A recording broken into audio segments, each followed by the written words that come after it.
پیشاب کے چھینٹوں سے بچنے کی سخت تاکید.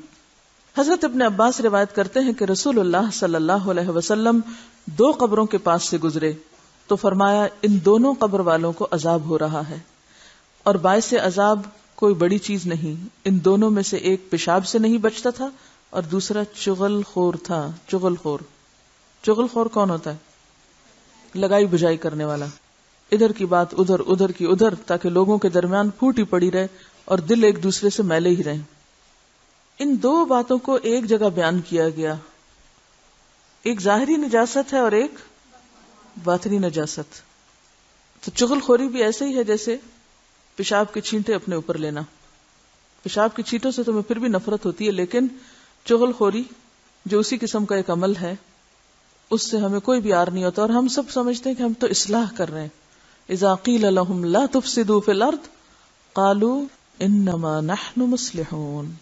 وہ چغل خوری کو اصلاح سمجھتے ہیں.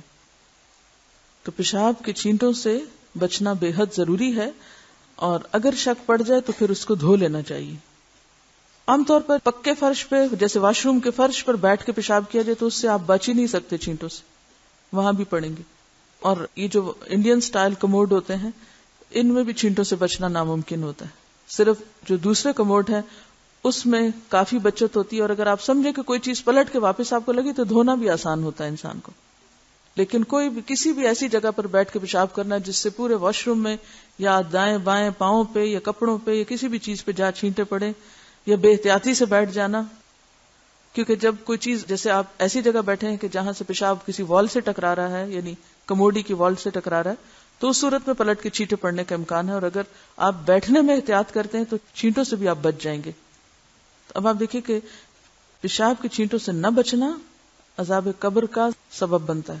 مجھے یاد ہے کہ جب میں نے ابھی ہوش نہیں سنبھالا تھا، بہت ہی چھوٹی تھی، تو میرے والد اس پر اتنی تاکید کرتے تھے کہ ٹائم مجھے لگتا تھا کہ واش روم جانا محال ہے. ایسا لگتا ہے جیسے میں خوف کا شکار ہو گئی ہوں کہ واش روم جاتے ہی سب سے پہلا خیال یہ ہوتا تھا کہ کپڑے بچے، پاؤں بچے، جوتا بچے، بچ کے بیٹھنا ہے، احتیاط کرنی. یعنی ایک دفعہ نہیں، کئی دفعہ انہوں نے یہ بات سکھائی، اور اسی ریفرنس سے یہی حدیث بیان کر کے.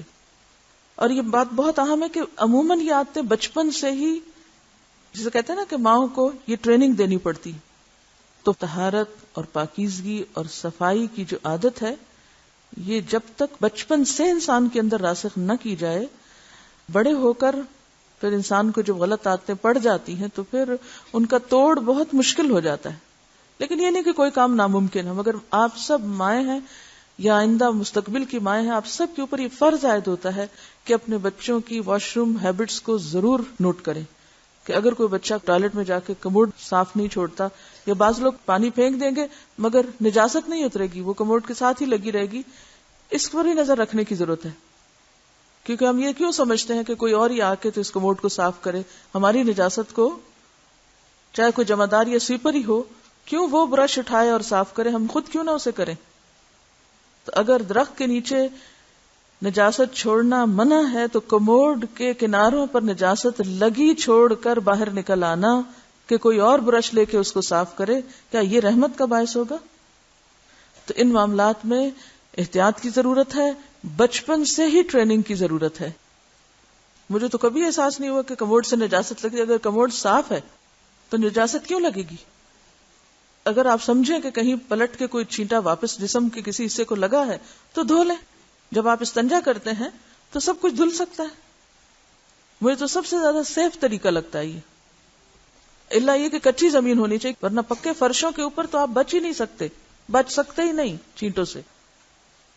اس حدیث سے معلوم ہوا کہ پیشاب کے چھینٹوں سے سخت پرہیز کرنا چاہیے. وہ لوگ جو پیشاب کرتے وقت چھینٹوں سے پرہیز نہیں کرتے، اپنے کپڑوں کو نہیں بچاتے، پیشاب کر کے پانی کی عدم موجودگی میں ٹشو ٹاکی یعنی کپڑے کے پیس یا مٹی وغیرہ سے استنجا کیے بغیر فوراً اٹھ کھڑے ہوتے ہیں، ان کے پجامے، پتلون اور جسم وغیرہ پیشاب سے آلودہ ہو جاتے ہیں.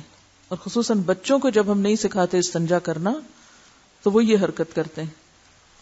تو انہیں معلوم ہونا چاہیے کہ پیشاب سے نہ بچنا باعث عذاب اور بڑا گناہ ہے.